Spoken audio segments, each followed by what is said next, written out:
Nous écoutons sur le réseau synchronisé de la RTS.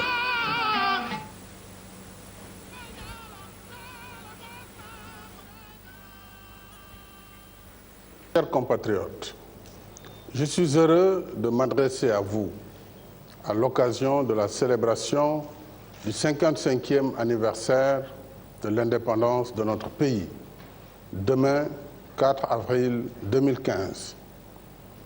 En gardant toute sa solennité, l'événement sera marqué cette année par une prise d'armes que je présiderai à la place de l'indépendance. La fête nationale, symbole de notre liberté retrouvée, est toujours un moment fort de rassemblement autour des valeurs cardinales qui forment le socle de la nation sénégalaise. Valeurs de paix, de solidarité, de fraternité humaine et de cohésion sociale. Fête de la jeunesse. Le 4 avril porte aussi le souvenir inaltérable des sacrifices que nos vaillants résistants et nos braves anciens combattants ont consentis pour la défense de la liberté. Au nom de la nation, je vous salue avec respect, chers anciens combattants. Puisse le courage et la dignité que vous avez toujours incarnés servir de viatique aux générations actuelles et futures. À vous, officiers, sous-officiers et militaires du rang, je renouvelle ma confiance et celle de la nation. J'exprime toute notre fierté et notre reconnaissance à nos forces de défense et de sécurité, engagées en opération au service de la nation et de la paix en Afrique et dans le monde. Où que vous soyez, gardez toujours le sens de l'honneur qui s'attache à la devise de notre armée. On nous tue, on ne nous déshonore pas. Dans l'esprit des mesures déjà prises pour la revalorisation des conditions de vie du militaire et de sa famille, je tiens particulièrement à la poursuite du programme de réinsertion des militaires libérés et des blessés de guerre.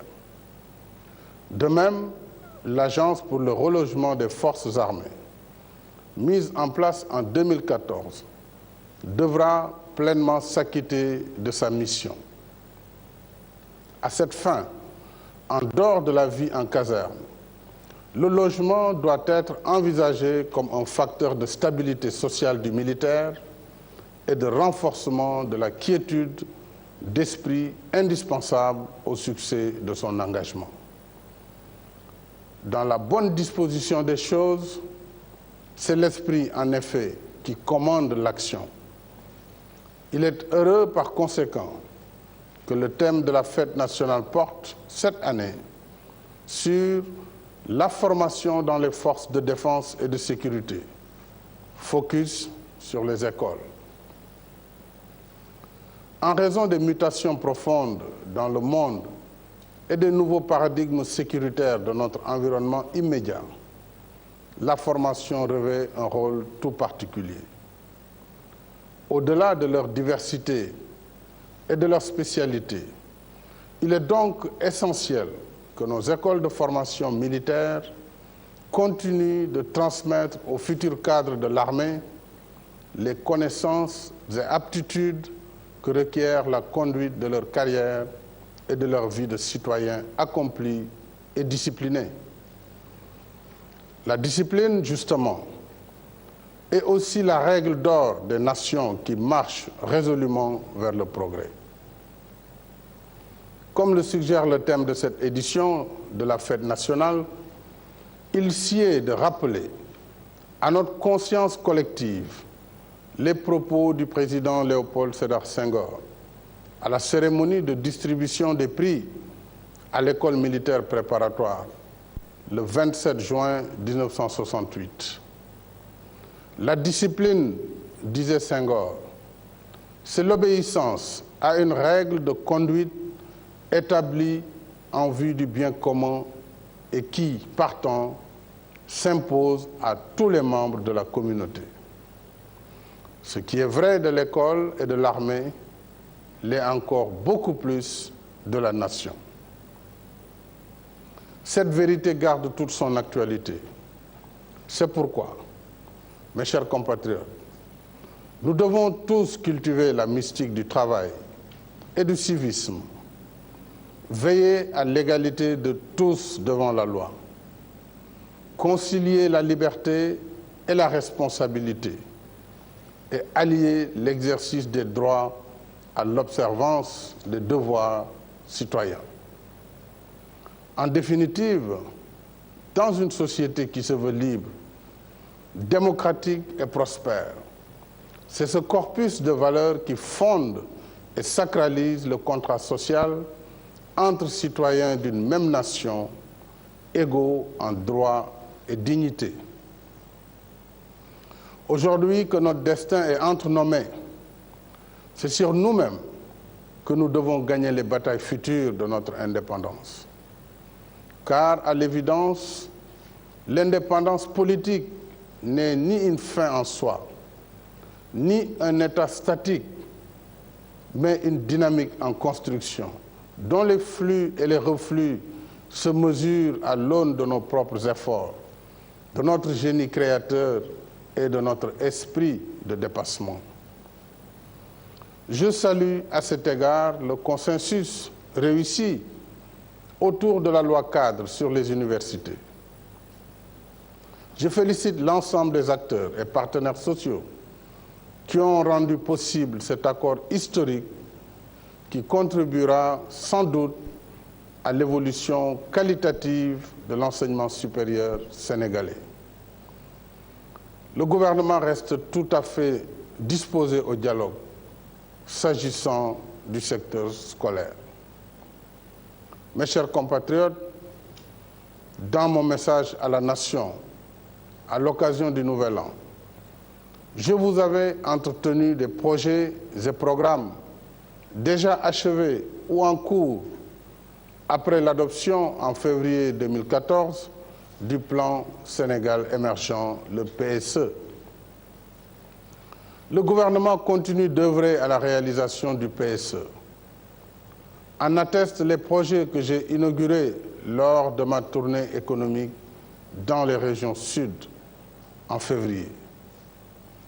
Entre-temps, nous avons lancé le projet d'autoroute Thiès-Touba et celui de la deuxième université publique de Dakar, dénommée Université Amadou Mahtar Mbow. Au cours de ma tournée économique, durant ce mois d'avril, je procéderai au lancement du projet d'université du Sine Saloum à Kaolack, qui comptera en plus de Kaolack des campus à Diourbel, Kaffrine, Toubacouta et Fatick.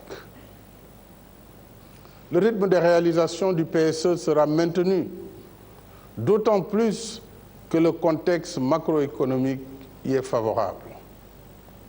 En effet, en plus de la réduction progressive du déficit budgétaire, la bonne tenue des finances publiques, la maîtrise de l'inflation et une gestion prudente de la dette, nos recettes budgétaires ont connu une nette amélioration, passant de 1 464 milliards de francs CFA en 2012 à 1 673 milliards en 2014. De 1,7% en 2011, notre croissance économique devrait s'établir à 5,4% en 2015. Cette bonne assise macroéconomique de notre pays inspire confiance et lui permet désormais de mobiliser des ressources sur les marchés internationaux pour investir dans des secteurs stratégiques. De nouvelles opportunités s'offrent à nous. Ainsi, le Sénégal a réalisé en 2014 sa première opération de mobilisation de ressources dans la finance islamique à hauteur de 100 milliards de francs CFA. Ce qui a valu à notre pays le prix du meilleur projet africain pour l'année 2015 de la finance islamique. De même, le renouvellement prévu de l'instrument de soutien à la politique économique, en collaboration avec le FMI, constitue un gage de crédibilité de notre engagement auprès de nos partenaires techniques et financiers pour la préservation de la qualité de notre environnement macroéconomique. Je me réjouis également de la vision dynamique et de l'action efficace de notre diplomatie, dont la voix est écoutée et respectée dans la promotion de nos idéaux en Afrique et dans le monde.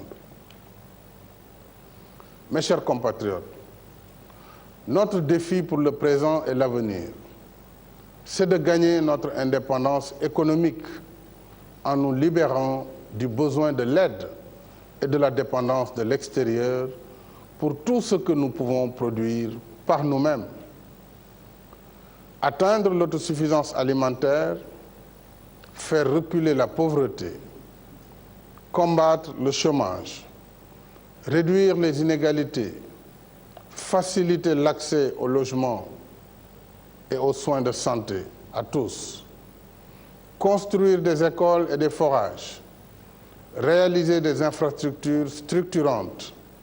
Voilà les fronts sur lesquels nous devons nous battre pour consolider notre indépendance. C'est tout le sens de notre objectif d'autosuffisance en riz dès 2017, en produisant 1 600 000 tonnes dans le cadre du programme de relance et d'accélération de la cadence de l'agriculture sénégalaise PRACAS. Nous sommes sur la bonne voie avec les 559 000 tonnes de riz paddy produites pour cette première année de mise en œuvre du PRACAS, soit une croissance de 28% par rapport à 2013 et des rendements moyens jamais atteints de 7,5 tonnes à l'hectare avec des pics de 10 à 12 tonnes à l'hectare. En outre, l'accord du 20 mars 2015 entre les producteurs, les industriels riziers, les importateurs, les commerçants de l'INACOA, les banques et le gouvernement confirme la mobilisation de tous les acteurs concernés par la production et la commercialisation du riz local. Si j'insiste tant sur l'agriculture, c'est qu'elle constitue, avec l'élevage et la pêche, les leviers indispensables de l'autosuffisance alimentaire, premier jalon vers l'émergence. Mais le Sénégal émergent, c'est aussi celui des entreprises et des travailleurs qui créent la richesse et portent le progrès social. C'est dire que tout ce qui concourt à la vitalité de l'entreprise est pour moi une priorité nationale. Voilà pourquoi j'ai décidé de mesures incitatives pour la relance du secteur touristique et l'allègement des frais de voyage de nos compatriotes de la diaspora. Ainsi, le visa payant pour l'entrée au Sénégal sera supprimé à compter du 1er mai 2015. La parafiscalité sur le billet d'avion sera réduite de 50% pour baisser le prix du billet. Seront concernés la redevance passager et la taxe de sûreté, dont le cumul s'élève à 8,4 milliards par an. Ces mesures s'ajoutent à la suppression du droit de timbre sur les billets d'avion. En outre, le gouvernement engagera des consultations avec les compagnies aériennes à l'effet d'examiner la possibilité de réduire la surcharge carburant.